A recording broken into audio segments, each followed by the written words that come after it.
अस्सलाम वालेकुम दोस्तों, आज की इस वीडियो में हम बात करेंगे कि जिन्नात यानी जिन क्या होते हैं और फरिश्ते क्या होते हैं यानी एंजल्स क्या होते हैं। तो भाइयों, एक किसी भी मैटर की, किसी भी मादे की, किसी भी पदार्थ की 3 नहीं बल्कि 4 अवस्थाएं होती हैं, 4 स्टेट्स होती हैं या 4 उसके रूप होते हैं। एक होता है सॉलिड यानी कि ठोस, दूसरा होता है लिक्विड यानी कि तरल, द्रव, और तीसरा होता है गैस। ये हमने जो है अपनी स्कूल के सिलेबस में, साइंस के सिलेबस में पढ़ा है। गैस यानी हवा कह लीजिए, गैस। एक चौथा जो होता है उसे बोलते हैं प्लाज्मा। देखिए सॉलिड में क्या है कि जो मॉलिक्यूल्स हैं, जो अणु हैं, वो आपस में बिल्कुल जुड़े हुए हैं, उसकी एक शक्ल होती है, शेप होती है। लिक्विड में क्या है कि वो जुड़े तो हैं लेकिन इतने नहीं जुड़े, तो वो किसी भी शेप में जा सकता है। लिक्विड आप समझते हैं, पानी है, कोई भी चीज़ है। गैस में क्या है कि वो हैं तो सही, आपस में उनकी बहुत कम बाइंडिंग होती है। जो एटम है, जो मॉलिक्यूल है, मतलब हाइड्रोजन का अगर मॉलिक्यूल है, हाइड्रोजन गैस है, तो उसके मॉलिक्यूल आपस में, मॉलिक्यूल तो पूरा है और उसके आगे की चीज़ फिर आप सोचिए कि जुड़े हैं आपस में, लेकिन मॉलिक्यूल पूरा है लेकिन वो आपस में नहीं जुड़े हुए। उसके आगे की चीज़ होती है प्लाज्मा। प्लाज्मा में क्या है कि मॉलिक्यूल के अंदर जो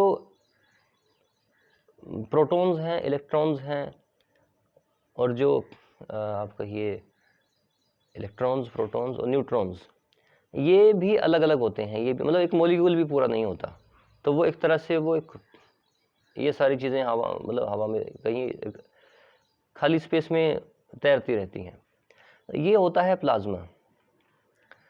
हम सोचते हैं कि जो हमारा स्पेस है, जो खला है, उसमें कुछ नहीं है, खाली है, लेकिन वहाँ भी प्लाज्मा है और दुनिया का 90% से ज़्यादा जो है वो प्लाज्मा है, बल्कि इससे भी ज़्यादा मैं कहूँगा, लेकिन इतना प्लाज्मा होता है।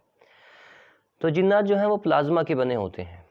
प्लाज्मा जो कुरान में कहा गया, अब प्लाज्मा किसी को समझ में नहीं आएगा, इसलिए कुरान में अल्लाह ताला ने, यहाँ इस्लामी लुगत में अल्लाह ताला ने फरमाया कि जिन्नात को आग की लपट से बना है। आग, आप देखेंगे आग का जो एरिया है वो प्लाज्मा होता है।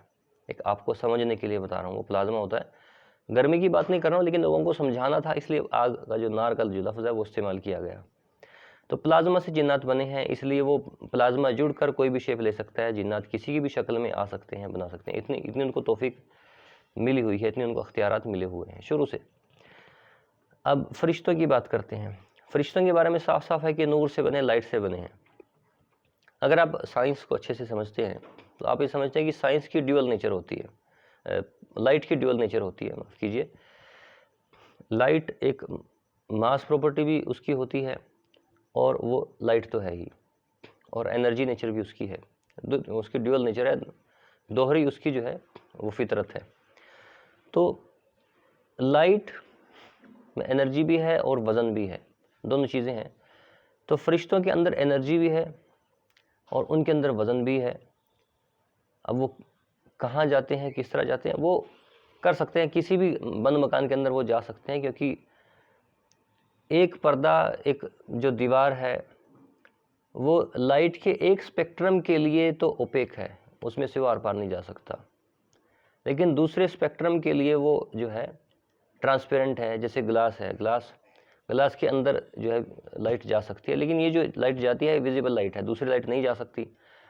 तो वो अपना स्पेक्ट्रम चेंज करके कहीं भी जा सकते हैं। लाइट है बेसिकली, तो कहीं भी जा सकते हैं और कितनी भी स्पीड पर जा सकते हैं। 3 लाख किलोमीटर पर आवर की स्पीड तो साइंस बोलती ही है, लेकिन इसके आगे 3 लाख की स्पीड पर एक चीज़ और होती है। जब कोई चीज़ इतनी स्पीड पर ट्रैवल करती है तो उसके लिए टाइम रुक जाता है, ये भी साइंस बोलती है। तो वो कहीं भी जा सकते हैं, उनके लिए टाइम रुक जाता है, और वो मतलब सेकंड भी, उनको मिली सेकंड भी नहीं लगेगा कहीं पहुंचने में, तो वो पहुंच सकते हैं। उनके लिए वो सारी चीज़ें एक तरह से कहें कि फ्रीज़ हो चुकी हैं, तो वो वहाँ पहुंच जाते हैं। तो ये जो फितरत है, ये जो नेचर है, और ये बोलते हैं किस चीज़ से बने, तो ये जिन्नात, माफ़ कीजिए, फरिश्ते इस चीज़ से बने हैं। तो जिन्नात प्लाज्मा के बने हैं और फरिश्ते लाइट यानी नूर के बने हैं। तो उम्मीद है आपको ये कॉन्सेप्ट समझ में आया होगा। फ़ी अमानिल्लाह।